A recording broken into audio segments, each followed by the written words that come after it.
Astaghfirullahalazim allazi la ilaha illa huwal hayyul qayyum wa atubu ilaih. Assalamualaikum warahmatullahi wabarakatuh. Bismillahirrahmanirrahim. Alhamdulillahi rabbil alamin, wassalatu wassalamu ala asyrafil anbiya'i wal mursalin wa ala alihi wa sahbihi ajma'in. Subhanaka la ilma lana illa ma 'allamtana innaka antal alimul hakim. La haula wa la quwwata illa billahil aliyyil azim. Hormati Tuan Pengerusi, Tuan-tuan Imam, Tuan-tuan Bilal, Adiatul Kasih Surau, seterusnya tuan-tuan puan-puan, muslim-muslimat yang dikasihi sekalian. Alhamdulillah, kesyukuran kita panjatkan kepada Allah Subhanahu wa taala kerana dengan izin rahmat, inayah dan hidayahnya, alhamdulillah kita masih lagi diberikan peluang dan kesempatan oleh Allah Subhanahu wa taala untuk terus menghidupkan malam-malam dalam bulan Ramadan yang mulia ini. Alhamdulillah kita telah pun selesai solat Isya, solat Tarawih dan juga solat Witir. Malah kita isi dengan sedikit tazkirah, mudah-mudahan memberikan manfaat kepada kita semua insya-Allah.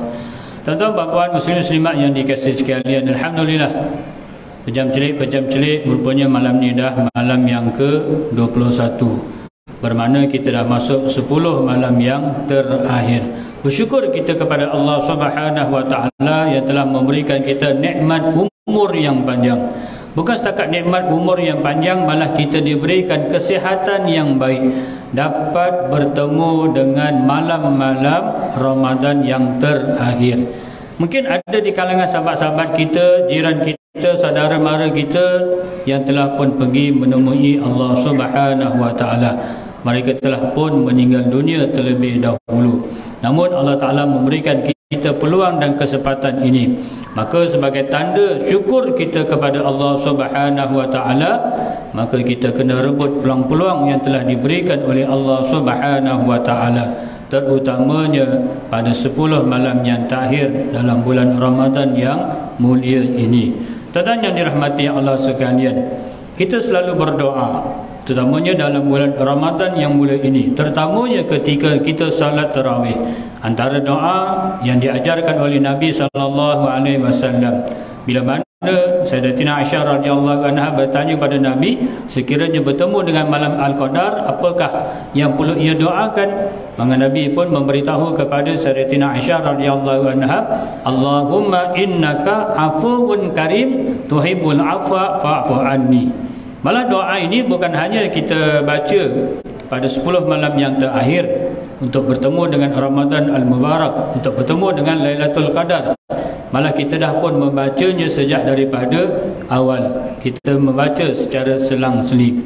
Bila mana 4 rakaat kita laksanakan solat tarawih, maka kita akan baca doa tadi. Apa istimewanya doa tadi? Tuan-tuan puan-puan muslim muslimat yang dikasihi sekalian, Ramadan bulan yang sangat istimewa. Allah Ta'ala menganugerahkan kepada Nabi dan umatnya satu bulan yang sangat mulia, satu bulan yang diganjari dengan pelbagai kelebihan. Antaranya Allah Ta'ala kurniakan sifatnya sebagai afuwun, sebagai pemaaf. Tuan-tuan yang dirahmati Allah sekalian, di sana ada sedikit perbezaan antara maghfirah dengan afuwun. Maghfirah Allah Ta'ala maksudnya Allah Ta'ala maha pengampun, maha pemaaf. Afuwun juga membawa maksud Allah Ta'ala maha pengampun, maha pemaaf. Tapi apa yang membezakan? Maghfirah biasanya kita ucap dengan astaghfirullahalazim. Ya Allah, ampunkanlah dosa-dosaku. Tuhan yang maha mulia, kita minta ampun kepada Allah Subhanahu wa taala dengan mengungkapkan ucapan astaghfirullah. Kerana Allah Ta'ala sifatnya maghfirah, maha pengampun. Di mana maghfirah ini Allah Ta'ala maha pengampun. Apabila kita bersungguh-sungguh meminta ampun kepada Allah Ta'ala, pastinya Allah Ta'ala akan memberikan keampunan. Allah Ta'ala memaafkan kesalahan-kesalahan kita yang telah lalu. Tetapi catatan-catatan dosa yang ada dalam catatan amal tetap masih ada. Tetap masih ada. Namun dosa-dosa atau catatan dosa yang ada dalam catatan amal itu sudah tidak dipertanggungjawabkan lagi. Maknanya walaupun catatan amal itu ada, namun ianya terlepas daripada diseksa. Itu maghfirah Allah Subhanahu wa taala. Manakala afuun, Allah Taala Maha Pengampun, Maha Pemaaf. Bila seseorang itu memohon ampun kepada Allah Subhanahu wa taala, antara dengan ucapan doa tadi, Allahumma innaka afuun tuhibbul afwa fa'fu anni, fa'fu anni, kan, fa'fu anni. Allahumma innaka afuun, wahai Allah, innaka sesungguhnya engkau afuun, Maha Pengampun, tuhibbul afwa, menyukai untuk memberikan keampunan ataupun kemaafan, fa'fu anni, maka ampunkanlah aku. Tuan-tuan yang dirahmati Allah sekalian, bila mana kita bersungguh-sungguh, mudah-mudahan Allah Ta'ala mengampunkan kita. Allah Ta'ala memaafkan kesalahan-kesalahan kita. Allah Ta'ala memaafkan dosa-dosa kita. Dan dalam masa yang sama, catatan dosa yang ada pada catatan amal pun dihapuskan. Catatan dosa dalam catatan amal atau buku amal pun dihapuskan oleh Allah Subhanahu wa taala bersama kesalahan-kesalahan atau dosa-dosanya yang dimaafkan oleh Allah Subhanahu wa taala. Bermakna dalam buku catatan amal nanti seolah-olahnya tiada sebarang dosa. Catatan dosanya pun dihapuskan. Itu beza antara maghfirah dengan afuun. Sebab itu dalam bulan Ramadan ini kita digalakkan untuk memohon maaf kepada Allah Ta'ala dengan ungkapan fa'fu anni. Banyakkanlah doa tadi, Allahumma innaka afuun tuhibbul afwa fa'fu anni, atau ramai-ramai fa'fu anna. Banyakkan berdoa, lebih-lebih lagi pada 10 malam yang terakhir. Mudah-mudahan Allah Ta'ala mengampunkan dosa-dosa kita, dan dalam masa yang sama Allah Ta'ala memadam kesalahan-kesalahan atau dosa-dosa yang tertulis dalam catatan amal. Maka yang hanya ada dalam catatan amal ialah amal-amal yang baik sahaja. Beruntung kita. Itulah nak menunjukkan betapa Allah Subhanahu wa taala itu sifatnya Ar-Rahim, Maha Penyayang, Maha Pengasih kepada hamba-hambanya, khususnya orang-orang yang beriman. Mudah-mudahan kita bersungguh-sungguh untuk mendapatkan keampunan daripada Allah Subhanahu wa taala. Baik tuan-tuan yang dirahmati Allah sekalian, bila masuk 10 yang terakhir, pastinya kita berusaha untuk mendapatkan peluang yang diberikan oleh Allah Subhanahu wa taala, yang dikatakan sebagai satu malam itu lebih baik daripada 1000 bulan, yang disebut sebagai Lailatul Qadar. Kadang orang kita sebut malam Al-Qadar, malah kadang-kadang orang kita sebut malam Lailatul Qadar. Bila sebut malam Lailatul Qadar, di situ dua-dua bahasa disebut. Bahasa Melayu disebut, bahasa Arab pun disebut. Kan? Kalau ikut kita sekadar sebut Lailatul Qadar ataupun malam Al-Qadar. Tapi orang kita dah biasa sebut dah malam Lailatul Qadar. Lailah tu maksudnya malam. Kan? Tapi orang kita sebut, Melayu sebut, Arab pun sebut. Itu hebatnya orang kita. Kalah orang Arab kan, dua bahasa sekali sebut kan, malam Lailatul Qadar. Tak apa, tak ada masalah kan. Baik tuan-tuan yang dirahmati Allah sekalian, banyak kali kita lihat di hadis Nabi, di mana Nabi sangat menggalakkan untuk kita beramal pada 10 malam yang terakhir. Walaupun di sana ada hadis yang lebih mengkhususkan, iaitu pada malam-malam ganjil. Malam-malam ganjil. Tapi yakinlah, bila mana kita beribadat, terutamanya 10 malam yang terakhir, tanpa membezakan sama ada malam yang genap ataupun malam yang ganjil, pasti insya-Allah kita dapat malam Al-Qadar. Yakinlah. Apatah lagi kalau memang kita dah beribadat daripada awal Ramadan, tak pernah tinggal tarawih. Kalau tak pernah tinggal tarawih, dah tentulah tak tinggal Isyak. Kan? Kalau tarawih pun dia tak pernah tinggal, Isyak dah tentu dia tak akan tinggal. Sebab biasanya tarawih lepas solat Isyak. Tapi kalau Isyak dia tak tinggal, tarawih belum tentu. kan? Sebab antara isyak dengan tarawih sudah tentulah lebih utama isyak, sebab isyak itu adalah wajib. Tapi kadang-kadang orang kita dia tak tahulah penilaian dia macam mana. Sebab itu masih lagi kita dengar ada orang yang puasa tapi tak solat, kan? Sedangkan kedua-duanya adalah wajib. Sebab itu bila kita puasa, kita nakkan keredaan Allah, kita nak supaya menjadi orang yang bertakwa. Jadi bila kita berpuasa, segala kewajipan-kewajipan yang diperintahkan oleh Allah Ta'ala perlulah dilaksanakan.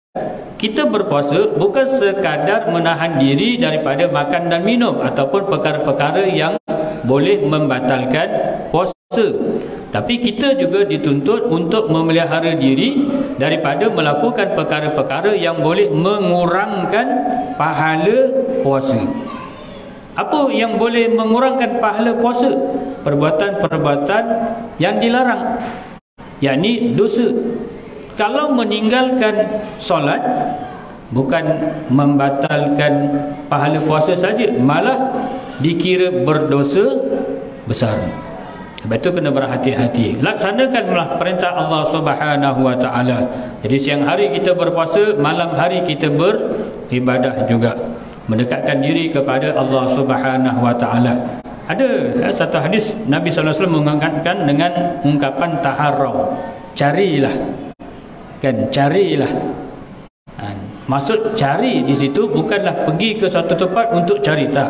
Maknanya kita disuruh beribadatlah pada setiap malam, terutamanya 10 malam yang terakhir, tanpa kita memilih-milih malam-malam yang tertentu. Ibadat saja. InsyaAllah pastinya kita akan bertemu dengan malam Al-Qadar.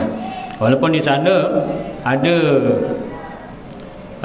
kalau kita lihat sekarang ni agak popular disebut sebagai petua Imam Asy-Syafi'i, kan? Petua Imam Asy-Syafi'i, petua Imam Asy-Syafi'i untuk menentukan malam Al-Qadar adalah berdasarkan bermula puasa, bermula hari puasa, kan? Di mana Imam Syafi'i meramalkan, contoh tahun ni kita mula berpuasa adalah hari Khamis.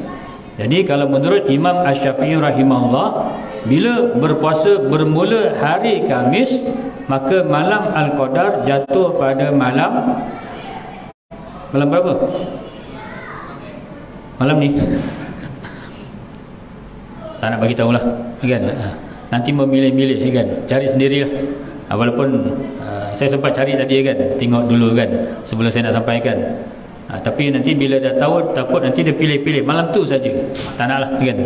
Jadi beribadahlah pada setiap malam.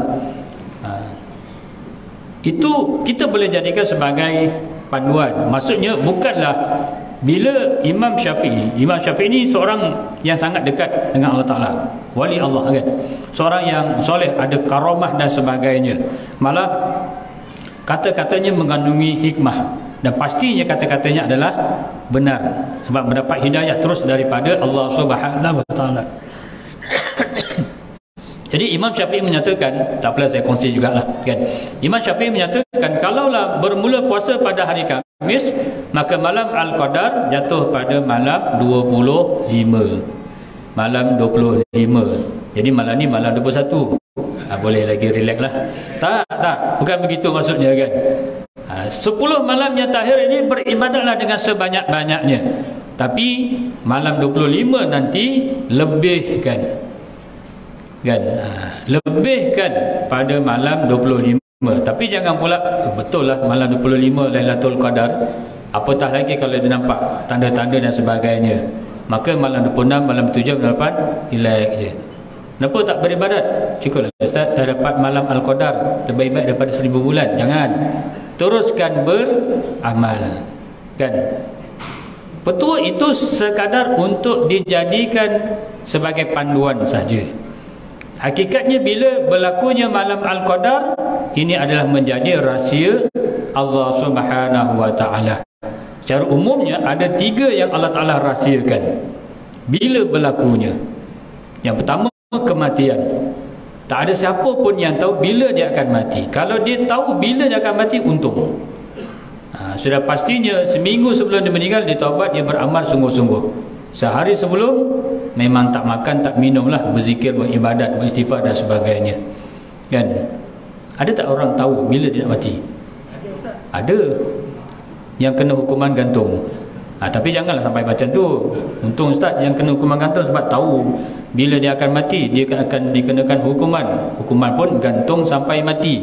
Kan sekarang disebut gantung sampai mati. Kalau dulu hukuman gantung je, janji gantung tak mati tak apa. Dulu ada gantung sekejap je, tak mati, selamatlah dia. Hukuman dah dilaksanakan. Jadi akhirnya diubah. Hukuman gantung sampai mati. Kan? Baik, tuan-tuan yang terhormat sekalian. Yang kedua, berlakunya Lailatul Qadar pun tak ada siapa yang tahu. Sebab itu ada pendapat nyatakan setiap tahun ianya berubah. Kan, dia tidaklah tetap malam tertentu sahaja. Contoh malam 27 saja, tidak. Kan, mungkin tahun lepas malam 25, malam tahun ni pula berbeza dan sebagainya. Kan, memang Allah Ta'ala tukar supaya ianya menjadi rahsia. Kan, jadi bila rahsia maka kita akan bersiap sedia, beramal. Dan yang ketiganya ialah berlakunya kiamat. Kan, kiamat pun tak ada siapa yang tahu. Kalau ada yang mendakwa dia tahu bila berlakunya kiamat, bohong. Jangan percaya. Kan, sebab Nabi pun bila ditanya, Nabi sekadar memberitahu tanda-tandanya sahaja. Nabi tu kan, Nabi sekadar memberitahu tanda-tandanya. Ada tanda-tanda kecil, ada tanda-tanda besar. Tapi Nabi tak bagi tahu secara tepat bila akan berlaku kiamat. Nabi pun memberitahu zaman Nabi pun dah dekat. Kita lagi dekatlah kalau nak ikutnya. Baik, tuan-tuan yang dirahmati Allah sekalian. Jadi malam Al-Qadar adalah menjadi rahsia Allah Subhanahu Wa Taala supaya kita lebih bersungguh-sungguh. Kalau orang-orang Arab kan, 10 malam yang terakhir ini setengahnya lah mana yang bersungguh-sungguh beramal, memang mereka akan beriktikaf di masjid. Maknanya mereka tak balik melainkan ada hajat lah. Kita mungkin tak adalah sampai tahap tu. Lepas ni kita balik semua kan, esok pagi datang lagi, nanti habis subuh balik, nanti zuhur datang lagi. Iktikaf kita macam tu lah, kejap-kejap kan. Tak apa, pendapat daripada Imam Syafi'i, iktikaf ni walaupun 2-3 minit pun dah dikira iktikaf dah kan.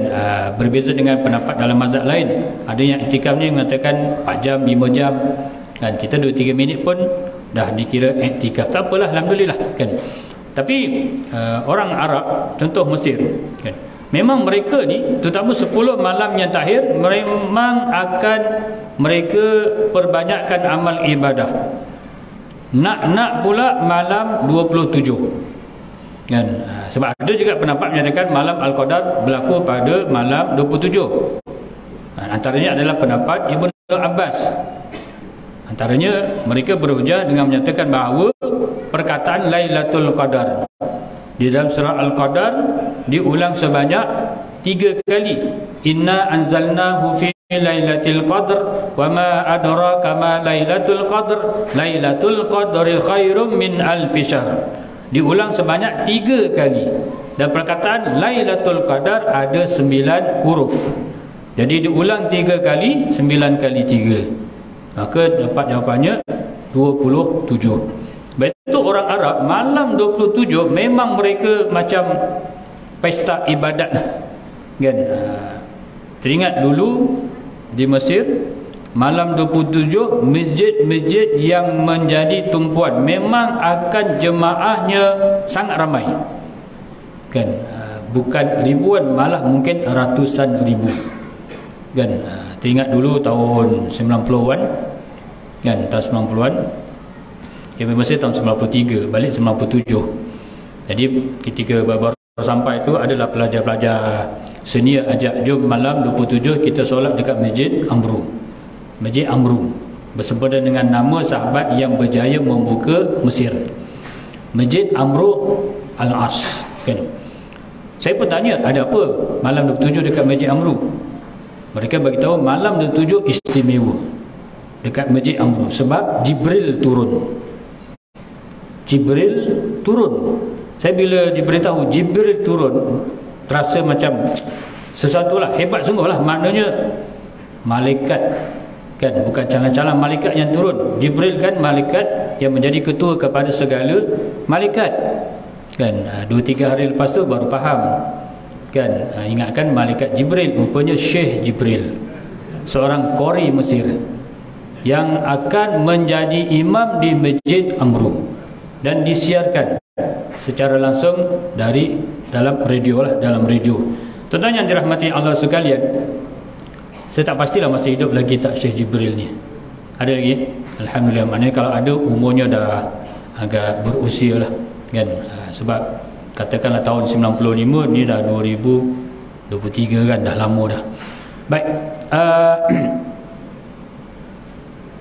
memang jemaahnya sangat ramai, kan. Jemaahnya, masjid tak besar. Saya pernah ziarah masjid tersebut, dia tak besar mana, tapi jemaahnya melepah. Ramai yang solat di atas jalan, kan, di atas jalan. Menariknya, bila Syekh Jibril yang mengimamkan solat pada malam tersebut, doa kunutnya, kan, solat tarawih 8 rakaat, kemudian solat witir 3 rakaat. Doa kunutnya saja pada malam 27, malam-malam lain pun panjang, tapi taklah sepanjang malam 27. Agak-agak tuan-tuan, berapa lama doa kunutnya? Tadi kita tak lama sangat, cuma tambah dengan kunut nazilah je, kan. Baru ni saya tazkirah dekat Port Kelang, kebetulan malam tu imamnya imam jemputan orang Arab Mesir, kan. Bila nak mula witir yang ketiga, kan, dia pun tanya pengurusi 5 minit, kan, kunut 5 minit. Mungkin pengurusi pun tak faham, kunut, kan, beritahu kunut je lah, kan, kunut je lah. Tapi dia sebut 5 minit, kan, sebab saya dekat saf kedua. Kata orang Mesir, saya tahu apa maksud dia tu, kan. Maknanya dia nak buat kunut 5 minit. Memang 5 minit lah dia buat, kan. Itu pun orang kita dah macam semacam itu, menadah tangan 5 minit. Kunut yang dibaca oleh Syekh Jibril pada malam 27 bukan 10 minit, bukan 30 minit, tetapi 1 jam. 1 jam. Subhanallah. Macam mana boleh saya tahu 1 jam, kan? Saya ingat tahun terakhir saya kat Mesir, tahun 97. Tempat saya Tonto dengan Kairani lebih kurang 100 km lah, lebih kurang. Jadi saya solat di masjid lain, saya balik, bila dengar radio, baru nak mula solat witir yang disiarkan secara langsung daripada Masjid Amru yang diimamkan oleh Syekh Jibril. Baru nak mula solat witir, kan, baru nak mula solat witir. Yang masjid tempat saya solat tu dah habis semua dah, kan. Jadi bila dia masuk rakaat yang ketiga, teringat oleh kerana tahun terakhir saya, kan, jadi nak, orang kata, nak jadikan sebagai kenang-kenangan lah, nak rakam doa kunutnya. Dan kebetulan ketika itu zaman tu zaman kaset. Tuan-tuan ingatlah, tapi kalau yang muda-muda dia tak tahu kaset, kan. CD pun dia tak tahu, DVD dia tahulah, kan. Zaman dulu kaset, ada kaset yang digunakan untuk rakam. Jadi kebetulan saya ada kaset tu sejam setengah. Sejam setengah ni maknanya 45 minit dia kena tukar lah, pusing sebelah pula, kan. Jadi saya rakam, saya ingatkan setengah jam. Tengok setengah jam tak habis lagi. Sampailah satu muka tu habis. Satu muka tu adalah 45 minit. Tak habis lagi doa. Pusing sebelah. Saya ingat bila pusing tu adalah dalam 15 minit. Subhanallah. Maknanya doa kunutnya sampai 1 jam. Tapi, kan, saya turut dengar doa, tak rasa macam 1 jam. Doa yang dibaca oleh Syekh Jibril walaupun memakan masa 1 jam, tapi tak terasa 1 jam. Ada kala merintih, menangis, kan. Yelah, suaranya pun merdu, kan. Jadi dia mainkan kelebihan suara dia lah. Kemudian ada kalanya menangis. Saya ingat kita kalau 1 jam tu tak tahu nak cakap lah, kan. Tambahan pula kita tak faham. 5 minit pun dia tak faham tu dia jadi lain. Kalau faham, memang dia rasa seronok lah. Maknanya akan menghayati doa tersebut bila kita faham, kan. Tak faham, Amin, amin, semua amin. Tuan-tuan perasan tadi tak doa tadi? Ada yang sepatutnya tidaklah kita menjawab dengan amin, tapi semua jawab amin. Bila dekat puji-pujian, fa innaka taqdi wa la yuqda alaik, sebenarnya di situ bukanlah jawab amin, itu bukan doa, itu adalah puji-pujian. Bila puji-pujian, maka jawabnya adalah ya Allah, ya Allah, ya Allah. Ya Allah masih lagi boleh masuk dalam bahasa Arab lagi, jadi tak ada masalah lah, ya Allah. Kan lain kalau kita jawab wahai Allah, itu memang habislah solat kita batal lah, sebab kita dah sebut dalam ungkapan Melayu. Jadi sebenarnya jawapannya adalah ya Allah, ya Allah. Sampailah wa nastaghfiruka wa natubu ilaik, itu mula balik doa. Kami memohon ampun kepada Engkau wahai Allah. Bolehlah amin. Kan? Tapi sebab kita tak faham, jadi pada awal sampai habis amin, amin, amin. Kan sian orang kita kan. Tak apa kan.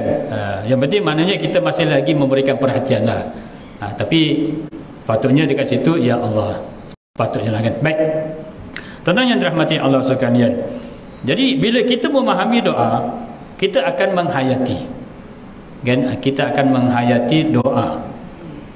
Jadi yalah, kalau kita berdoa dalam bahasa Arab, kalau kita tahu maknanya, maka itu lebih baik. Tapi kalau kita doa sendiri kan, boleh saja gunakan bahasa yang kita faham, bahasa kita.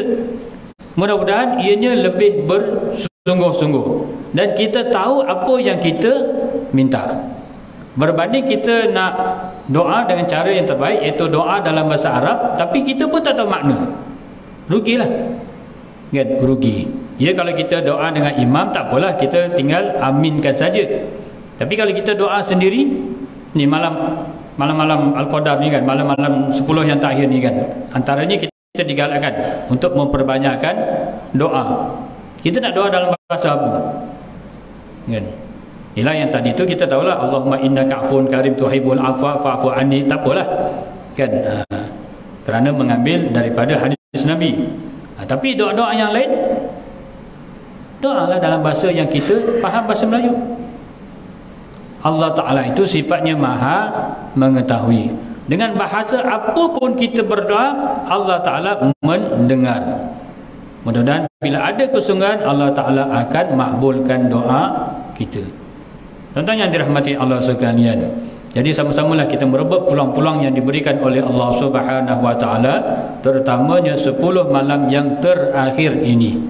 Mudah-mudahan kita isilah kan, isilah dengan amal ibadah. Bukan hanya ketika kita berada di surau, malah bila mana kita balik kan, isilah malam-malam kita dengan amal ibadah, baca Quran, berzikir, berselawat dan sebagainya. Baca Quran kan, tak dapat banyak, dapat sikit pun jadilah kan, sebab benda ni penting. Quran pun ibadat juga bila kita membacanya, pahala pun besar. Apatah lagi pahala Al-Quran adalah mengikut huruf. Alif lam mim bukanlah satu huruf. Alif satu huruf, lam satu huruf, mim satu huruf. Baca. Rugi kalau kita tak baca. Ni dah malam 21 tapi tak baca lagi Quran, rugi kan. Rasa-rasa kalau kita tak mampu nak baca Quran, macam mana caranya? Dengarlah orang baca Quran kan. Dengarlah orang baca Quran, tadah telinga kan. Ada kawan sebelah baca Quran, kita dengar. Dah kita tak boleh nak baca, patutnya kita rasa sedih lah, sebab kita tak boleh baca Quran. Usahalah sepatutnya, tapi mungkin kita tak ada kemampuan juga kan. Dengarlah kat radio ke, kita ada handphone, buka YouTube kan, ngaji dan sebagainya, dengarlah. Paling-paling kurang lah. Tapi kalau kita boleh membaca Al-Quran, sudah tentu itulah lebih baik. Nak khatam, wallahu alam kan. Kalau malam ni malam yang ke-21, kita masuk juz yang ke-21, insya-Allah lah, insya-Allah lah kan, mampu untuk khatam kan. Sebab antara teknik ataupun disiplin untuk khatam Quran ini, dia akan mengikut hari. InsyaAllah boleh khatam kan. Hari ini hari yang ke-20 siang kan, malam ni masuk malam 21, maknanya dah selesai juz 20, InsyaAllah boleh khatam Tapi kalau malam ni malam 21 baru juz 10, macam susah aja. Tapi boleh. Cuma lepas tu kena sungguh-sungguh lah lepas ni. Tapi kalau hari ni dah malam yang 21 baru juz 5, tu memang susah lah. Apatah lagi tak mula langsung, lagi susah kan. Jadi baca Quran, berzikir, beramal. Mudah-mudahan Allah Ta'ala mengurniakan kita untuk bertemu dengan malam Al-Qadar. Soal nampak tanda-tanda itu serah pada Allah Ta'ala. Kadang lagi kita nak tengok, lagilah tak nampak, lagi Allah Ta'ala tak tunjukkan sebenarnya. Jadi beramal je.